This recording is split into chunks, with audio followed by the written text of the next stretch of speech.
Qual o evento mais importante desse mês de dezembro?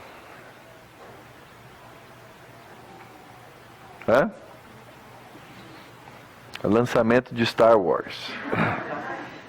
Fala a verdade, não é? Empolga muita gente bem mais do que o Natal.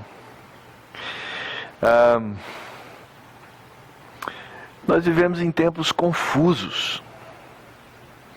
No mundo confuso, onde os nossos sentimentos, os nossos valores, as nossas percepções, elas são dirigidas, guiadas por muitas coisas, menos a palavra de Deus. Seja no pensar, seja no agir. Uma das perguntas que nós repetimos hoje, junto com os irmãos aqui que foram recebidos: você acredita na palavra de Deus como a sua única regra de fé e prática? Isso significa que tudo aquilo que eu pratico, baseado em tudo aquilo que eu creio, tem que ter origem, tem que ter fundamento na palavra de Deus. E se tem uma coisa que pode nos deixar confusos, são as chamadas más teologias. E dentro da teologia, se tem uma coisa que pode nos trazer a ruína da fé, é uma má cristologia. É entender mal quem é Jesus, entender mal o que ele veio fazer aqui, e entender mal os resultados daquilo que ele fez. Essas três coisas são chave, são fundamentais para que nós tenhamos uma vida espiritual equilibrada, uma vida espiritual verdadeira, uma vida espiritual relevante no mundo no qual nós vivemos. Eu expus esse texto que nós vamos trabalhar aqui hoje no ano passado para os irmãos, mas observando ou pensando no que falar no Natal, eu creio que a melhor coisa que podemos fazer é refletir a respeito de quem é Cristo, o que Ele fez, o que Ele faz, na verdade, o que é que Ele veio fazer aqui no nosso meio. Então convido todos a prestarem atenção, colocarem o seu coração na leitura das Escrituras. Nós vamos trabalhar um pedaço desse texto hoje e provavelmente aí no começo do ano vamos trabalhar mais uma parte dele, porque o conteúdo é imenso que existe aqui nessas palavras de Paulo aos Colossenses. Diz assim a palavra de Deus: Ele nos libertou do império das trevas e nos transportou para o reino do Filho do seu amor, no qual temos a redenção, a remissão dos pecados. Este é a imagem do Deus invisível, o primogênito de toda a criação. Pois nele foram criadas todas as coisas, nos céus e sobre a terra, as visíveis, as invisíveis, sejam tronos, sejam soberanias, quer principados, quer potestades, tudo foi criado por meio dele e para ele. Ele é antes de todas as coisas, nele tudo subsiste. Ele é a cabeça do corpo, da igreja.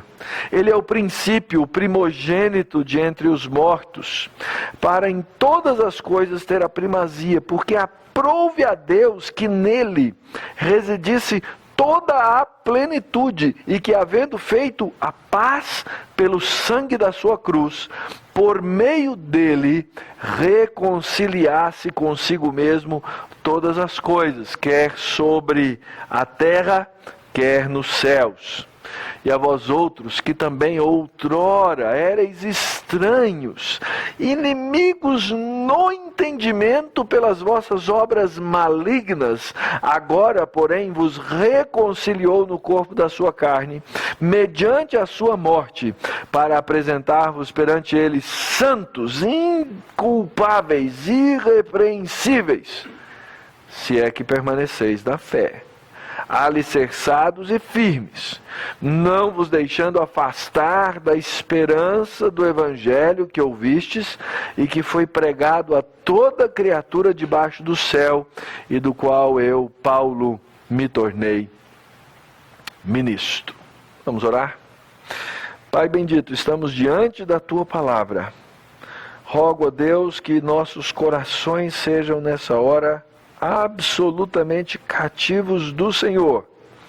Que o teu Espírito Santo nos fale, ó Pai, ilumine os nossos olhos e nos permita mais uma vez contemplar a grandeza, a beleza do teu Filho Jesus Cristo, que veio para que nós tivéssemos vida, para que o Senhor, ó Deus, cumprisse todo o teu projeto, todo o teu plano, fazendo convergir nele, na plenitude dos tempos, todas as coisas.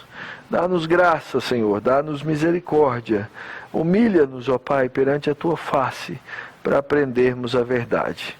Que as palavras dos meus lábios e o meditar do meu coração sejam agradáveis na tua presença, Senhor meu, rocha minha, Redentor meu. Amém.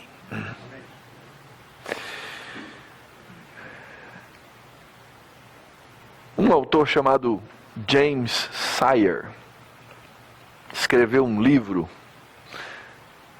chamado O Universo ao Lado.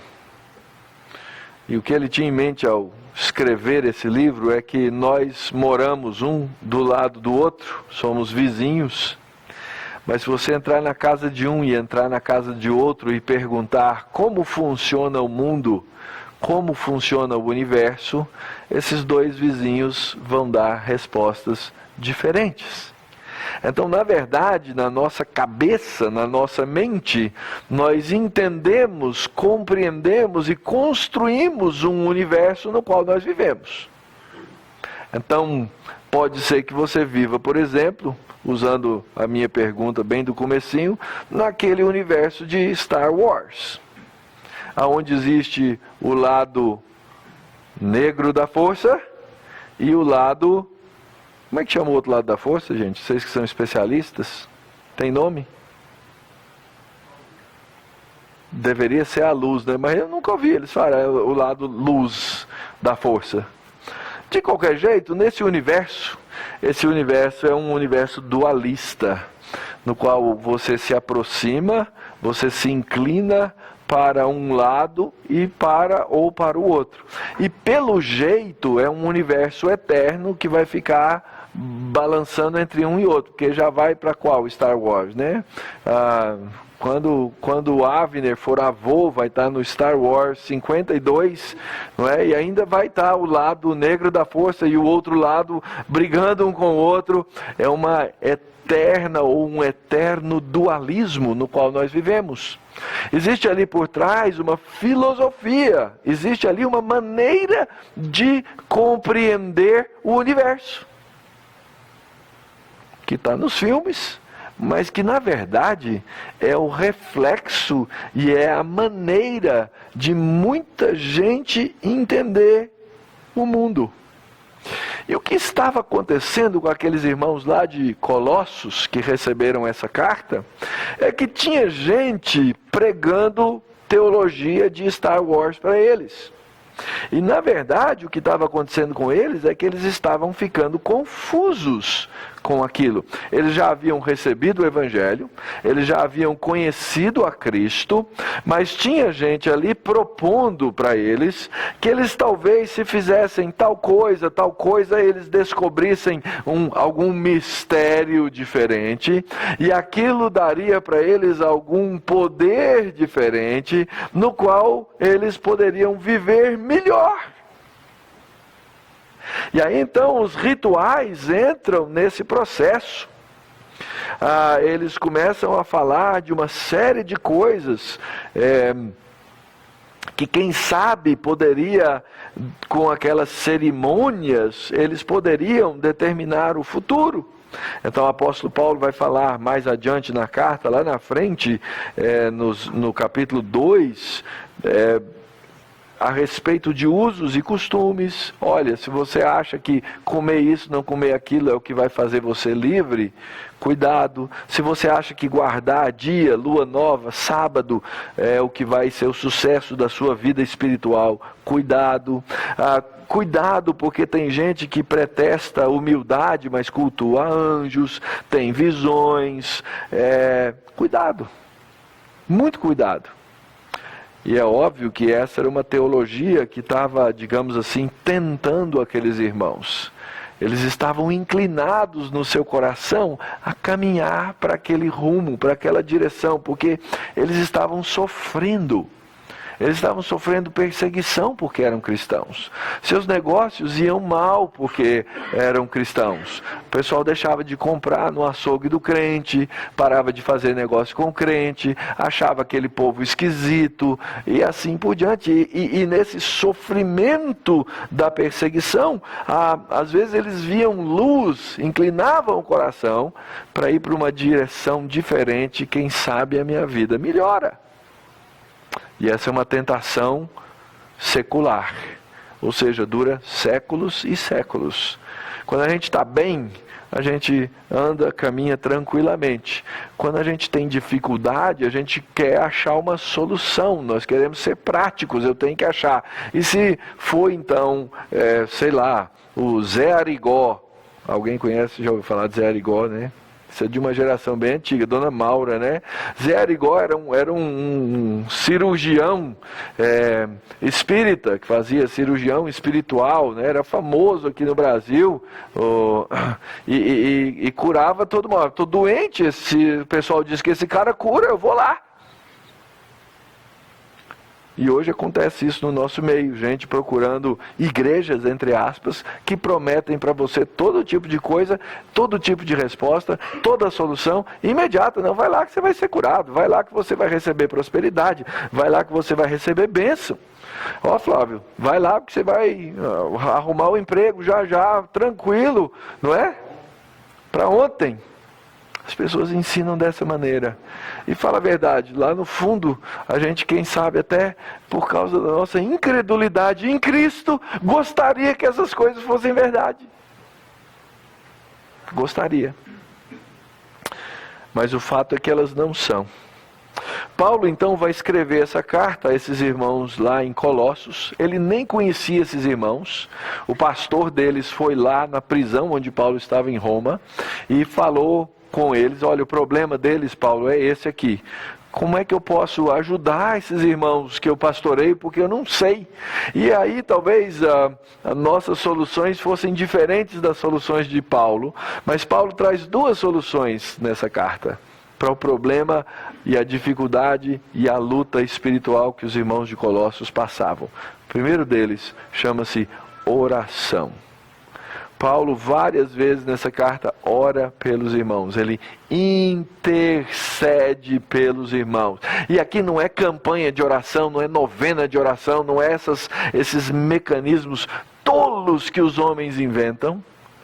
mas é uma oração verdadeira, sincera, profunda, honesta, que vem do Senhor Jesus na maneira como o apóstolo Paulo. Verso 3, eu dou graças a Deus por causa da fé que vocês têm. Verso 5, por causa da esperança que está guardada para vocês. Verso 9, por essa razão, desde o dia em que eu ouvi, não cesso de orar por vós. É essa oração plena, profunda, constante, que o Senhor nos ordena fazer na Escritura. E é interessante, o apóstolo Paulo não pede por casa nova, o apóstolo Paulo não pede por carro novo, o apóstolo Paulo não ora pela saúde de ninguém, o apóstolo Paulo não pede pelo emprego de ninguém. O apóstolo Paulo pede pela vida espiritual daqueles irmãos. Porque essa é a coisa mais importante que existe. Porque na hora da dificuldade, na hora da dor, na hora da luta, quem vai me segurar estável é a verdade da palavra de Deus. E não as coisas que eu faço.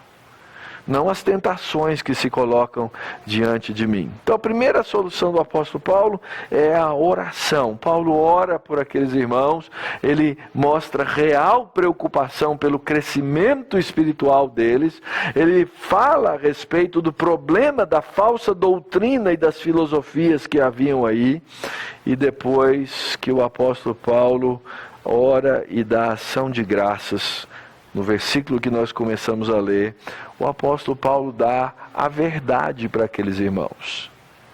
Queridos, o que liberta, o que nos liberta, é a verdade. Não foi isso que Jesus disse?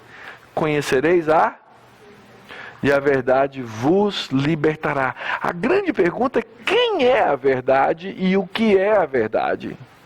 E a verdade é Cristo. A verdade é o Senhor Jesus. Então o apóstolo Paulo começa a mostrar, a desdobrar, a descortinar a verdade perante os olhos daqueles irmãos. Porque eles estavam pensando em viver de ilusão. Às vezes a gente vai muito fácil nisso, gente. Olha, essa pessoa estava pior, agora ela está melhor, então deixa ela fazer isso. Mesmo que esteja errado, deixa ela fazer isso, porque está melhor do que estava antes. É uma ilusão isso.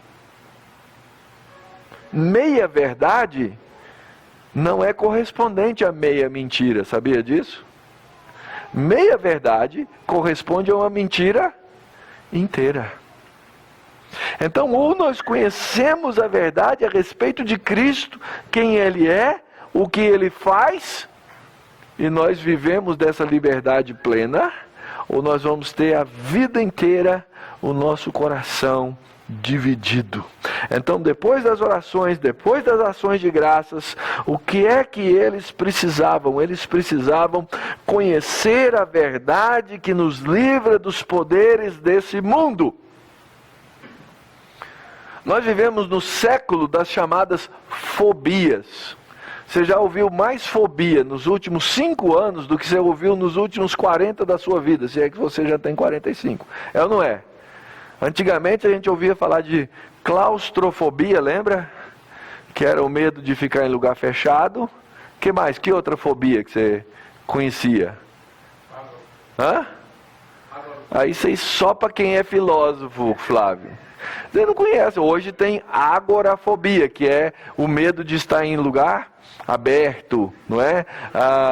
Que a gente tem outros nomes aí para dizer, que a gente chama de síndrome do pânico, virou um negócio, né? Todo mundo que está com medo de sair da rua está com síndrome do pânico, e nós vivemos em pânico mesmo. Um amigo meu me escreveu sexta-feira. Ele é pastor lá em Niterói. Ele resolveu apresentar uma cantata de Natal na porta da igreja dele. Pegou o coral, colocaram para o lado de fora para cantar na rua, para as pessoas ouvirem. No meio da cantata começou um tiroteio.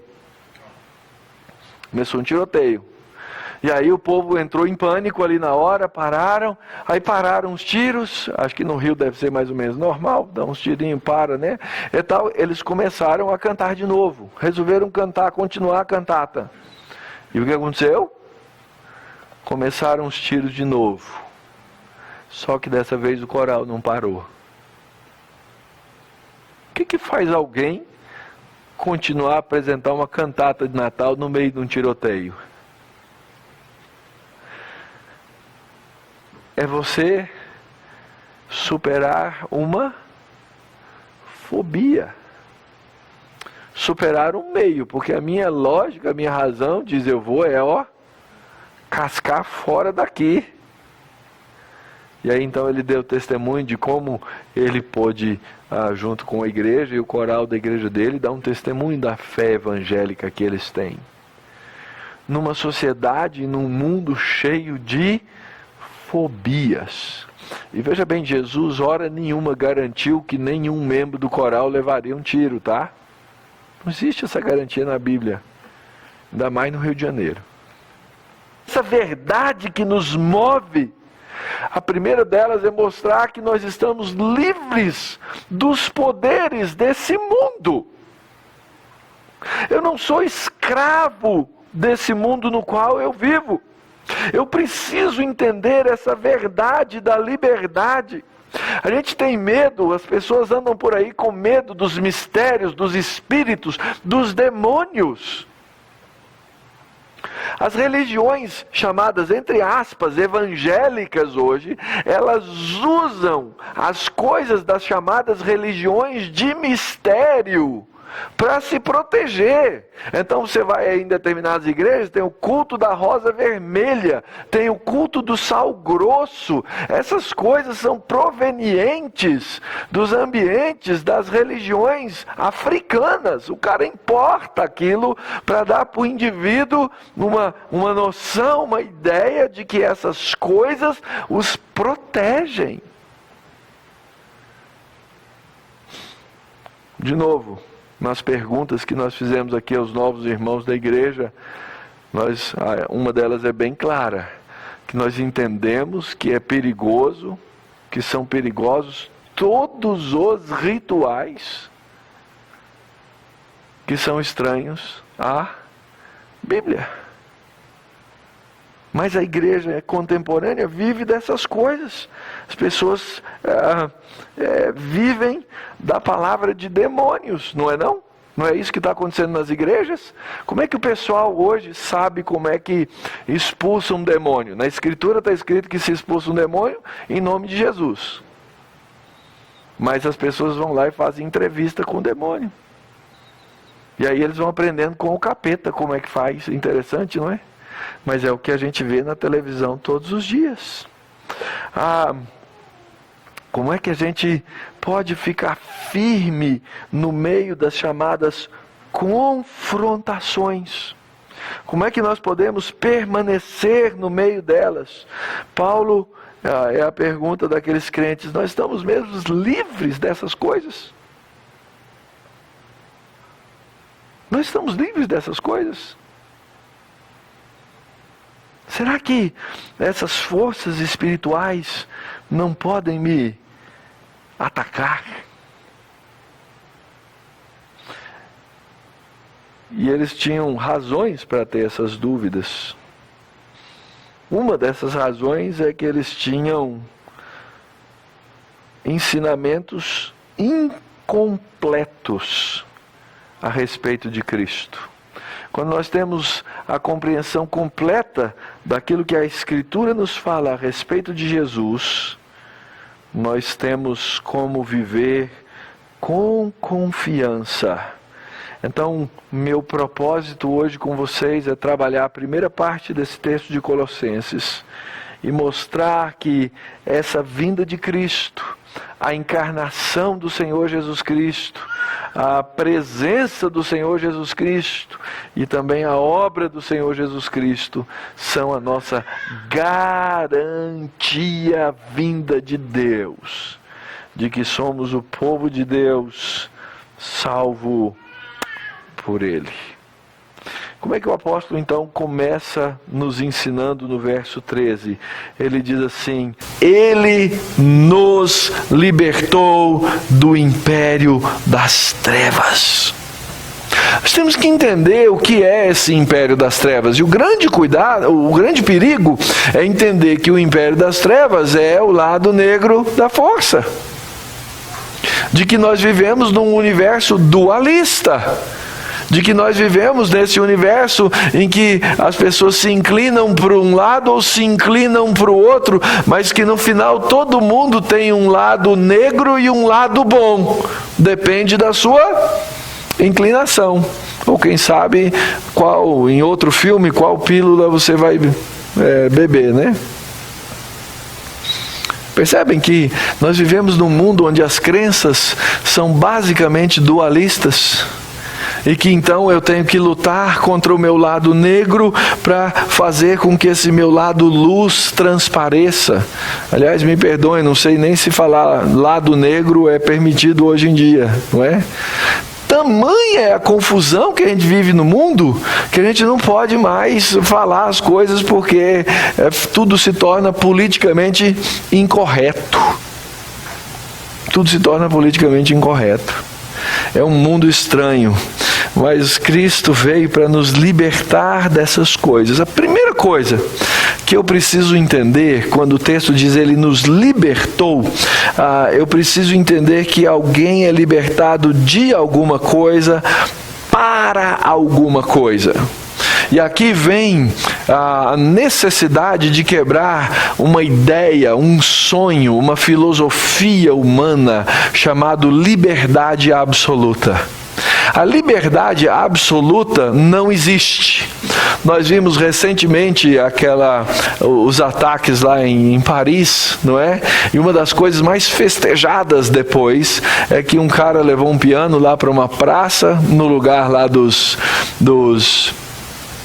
ataques, e cantou, qual foi a música mesmo? Imagine, de John Lennon, não é? Imagine um mundo que é uma absoluta utopia.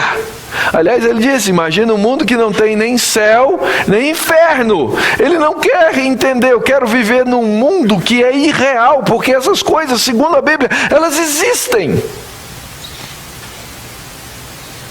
Pessoas existem, diferenças existem, nós vivemos num mundo de realidade.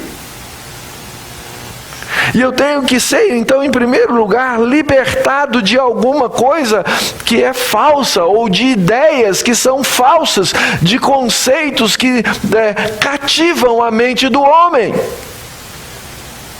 Nós temos que ser libertos de alguma coisa para alguma coisa.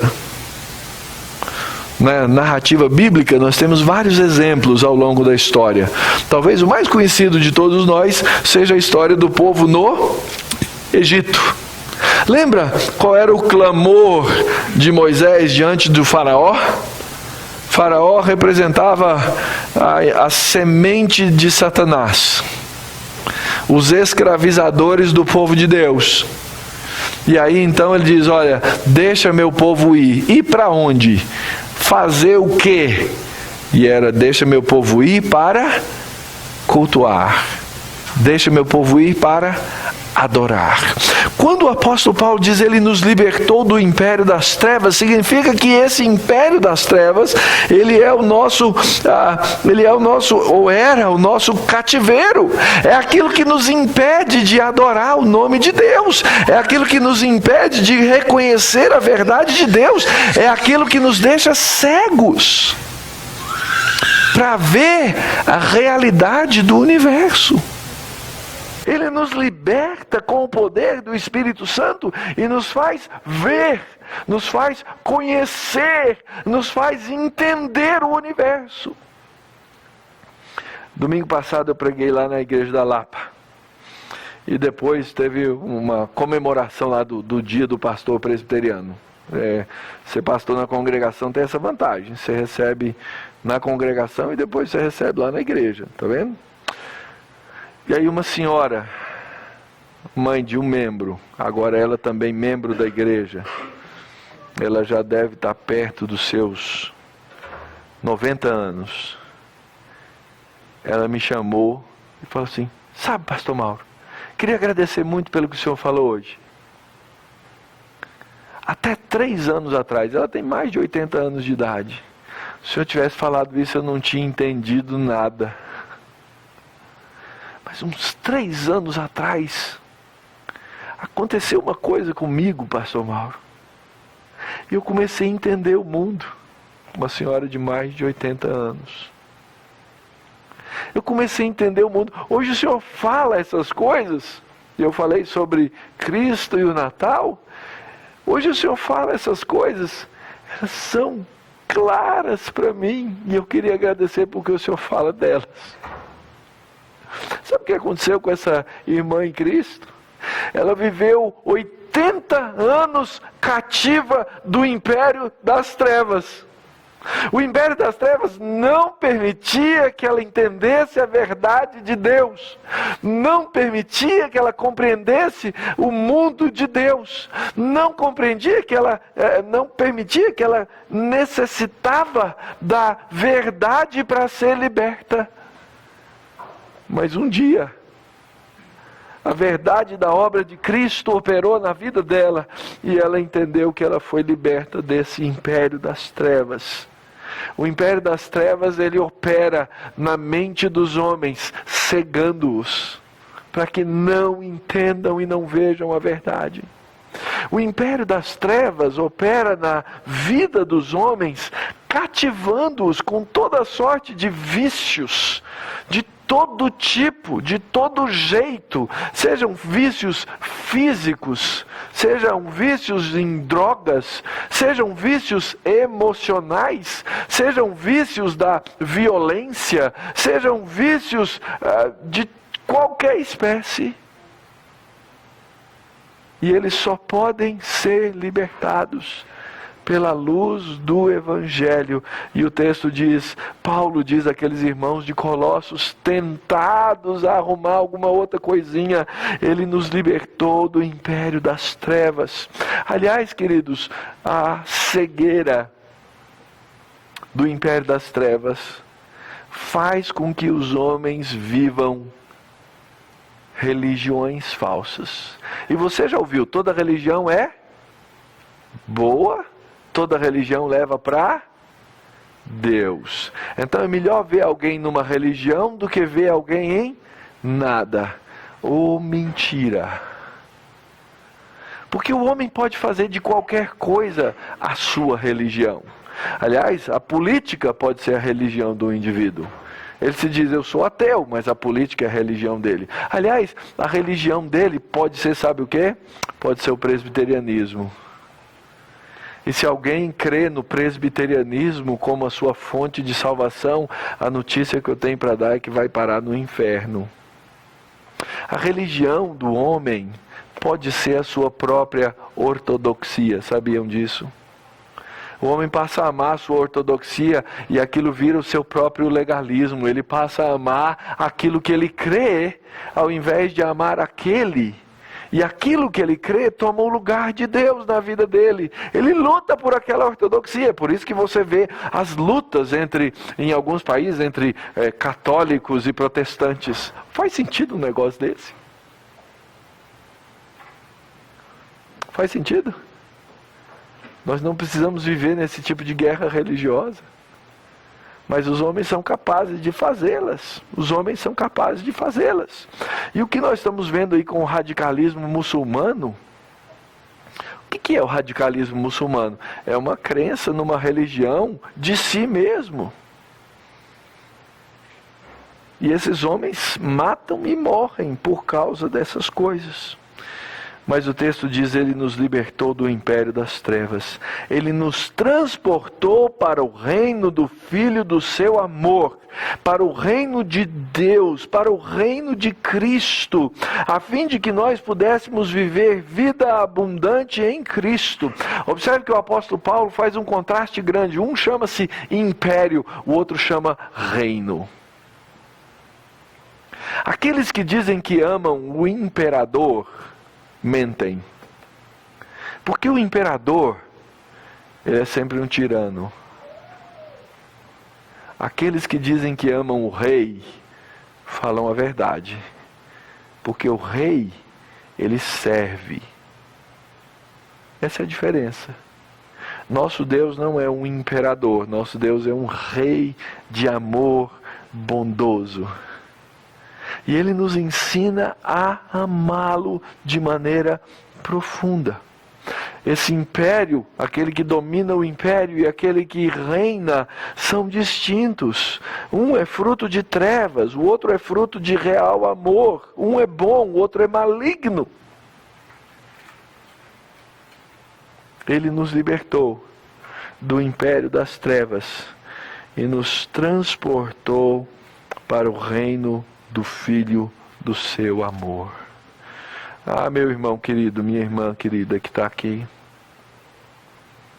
Deus fez isso enviando Jesus para nascer, para viver aqui na terra, para viver encarnado, para que nós pudéssemos conhecer essa libertação. Se fosse possível desenhar, o desenho seria mais ou menos esse.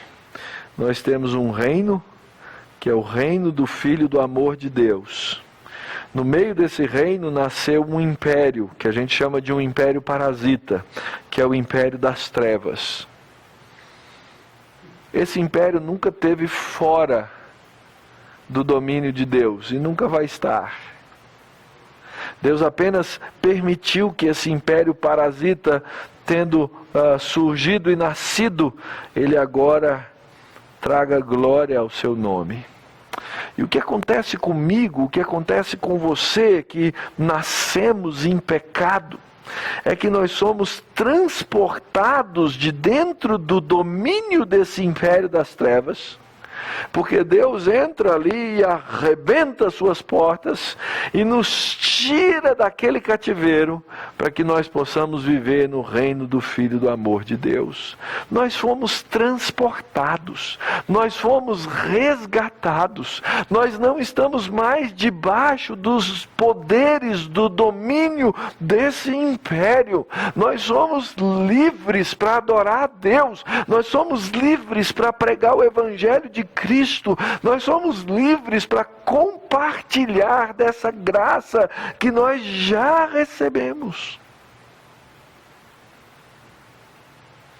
Porque Deus é bom, porque Ele era misericordioso. É interessante, as gerações talvez mais antigas lembram-se da síndrome de Estocolmo? Lembram o que é? O Weber fez assim, porque ele é da minha geração, tá vendo? É uma síndrome, depois atestada e está nos livros, e que muitas pessoas que são sequestradas, elas se apegam aos seus sequestradores. E muitos não querem ser libertados. Ora, o homem foi feito cativo do poder das trevas. Enquanto ele está lá no império das trevas, ele não reconhece a sua necessidade de libertação. Ele vive cativo lá dentro e acha que é feliz. Acha que está tranquilo.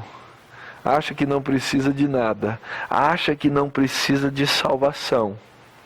Para que serve a igreja nesse mundo? Para que Deus colocou a Igreja Presbiteriana da Barra Funda aqui, aqui nesse lugar? Para que essa igreja entre no império das trevas que domina esse lugar. E se você andar pelas ruas da Barra Funda, você vai ver o império das trevas presente. Para todo lado, gente. Para todo lado. Manifesto das maneiras mais terríveis de cativeiro que existem. Essa semana eu fui entrar numa das lojas ali na Marginal, não consegui chegar até na pista, e aí tive que dar uma volta no quarteirão por trás, assim, ó. Eu e Denise no carro, vendo o tamanho do lugar de prostituição que é esse bairro. O número de gente que vive nas ruas. Tudo isso é fruto do império das trevas, queridos.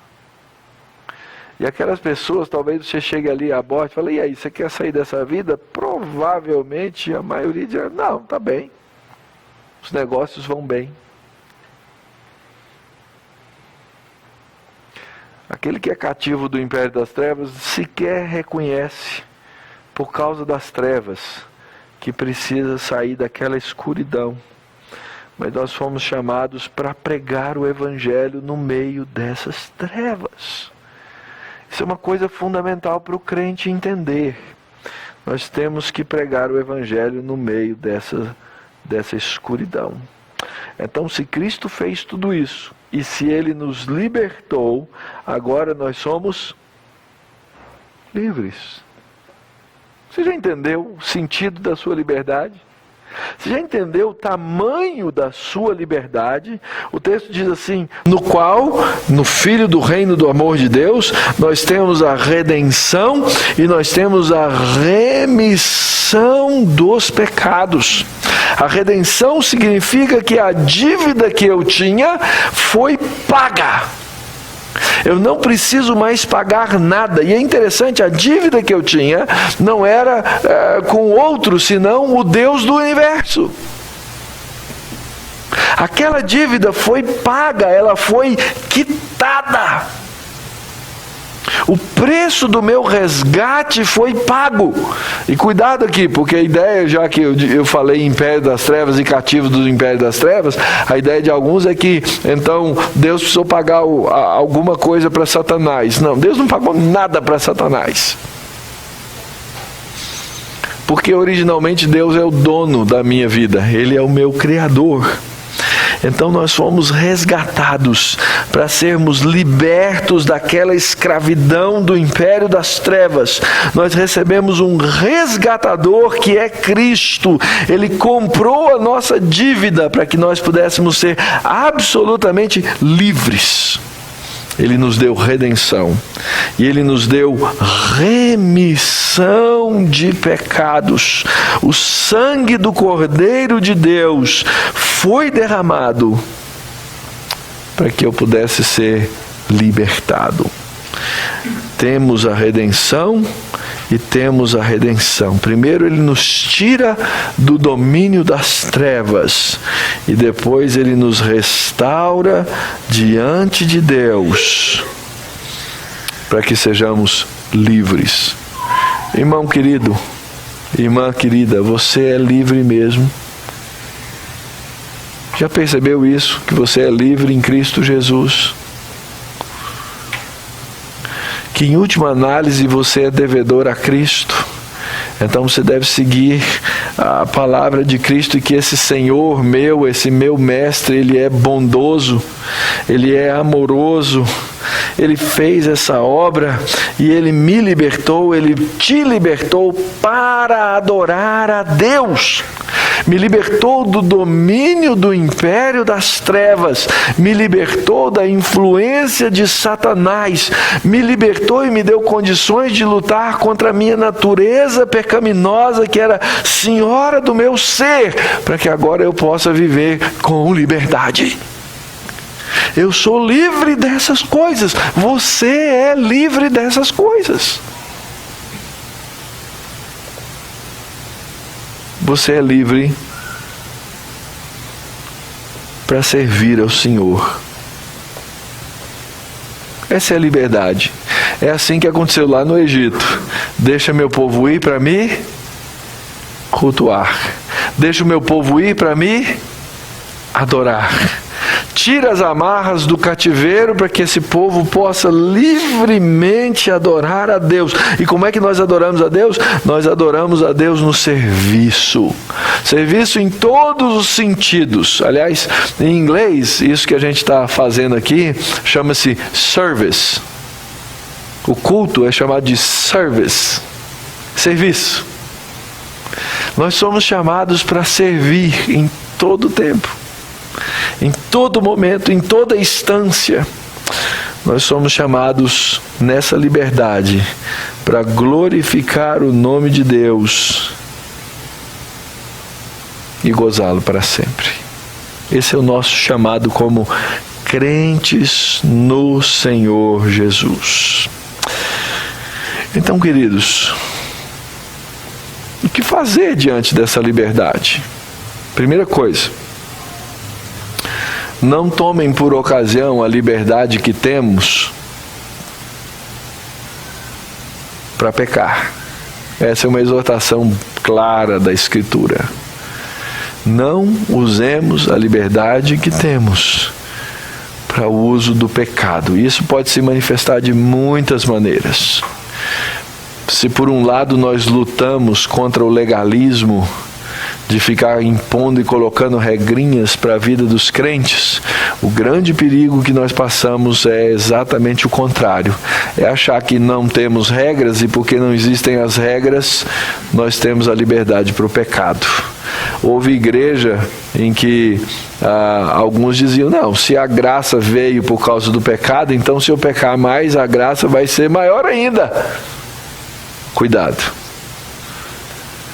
Não deem ocasião para o pecado. Não se exponham ao pecado. Não exponham a mente, não exponham o coração às tentações do mundo. Cuidado, filhos, cuidado. Elas são muitas. Elas nos vêm das mais diversas formas, pelos mais diferentes caminhos e meios. Aos jovens, cuidado. Existem muitos mecanismos que vêm daquele que é o inimigo das nossas almas, fora de nós, nos quais nós somos expostos à tentação. Existem muitos mecanismos da nossa velha natureza que nos expõem à tentação do pecado. E ela vem para a gente de diferentes maneiras. Em alguns vem na forma da tentação do pecado sexual. Para outros vem na forma da tentação dos vícios. Para outros vem na forma da tentação da preguiça. Para outros vem na forma da tentação da mentira. Para outros vem na forma da tentação do ganho fácil, do domínio das outras pessoas. E eu sei que de alguma maneira ela chega na sua porta, porque não há quem não seja tentado nesse mundo. Mas a Escritura é muito clara em dizer que o nosso sumo sacerdote, ele passou por todas as tentações, à semelhança de nós mesmos, para que nós não fôssemos mais escravos delas. Então o que você tem que fazer na sua vida? Você precisa fazer uso dos meios de graça. Participar na vida do povo de Deus. Participar do culto e da adoração junto com o povo de Deus. Oração, irmãos. Não existe cristianismo sem oração. Se você não ora, se a oração não é parte cotidiana da sua vida, do seu dia a dia, se você não desperta com oração, se você não vai dormir com oração, aprenda a fazer isso, meu filho, aprenda a fazer isso, minha filha. Você precisa orar diante de Deus. E se tem uma coisa que Satanás não gosta, é que você ore. Então lute. Não existe cristianismo sem palavra, não existe cristianismo sem escritura, e não existe cristianismo sem povo de Deus.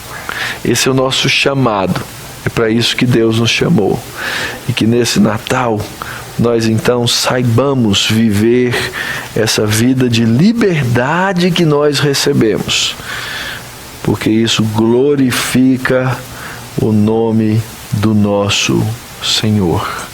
Viva em Cristo somente. Essa é a liberdade que nós recebemos para viver nele de maneira abundante para a glória do nome de Deus.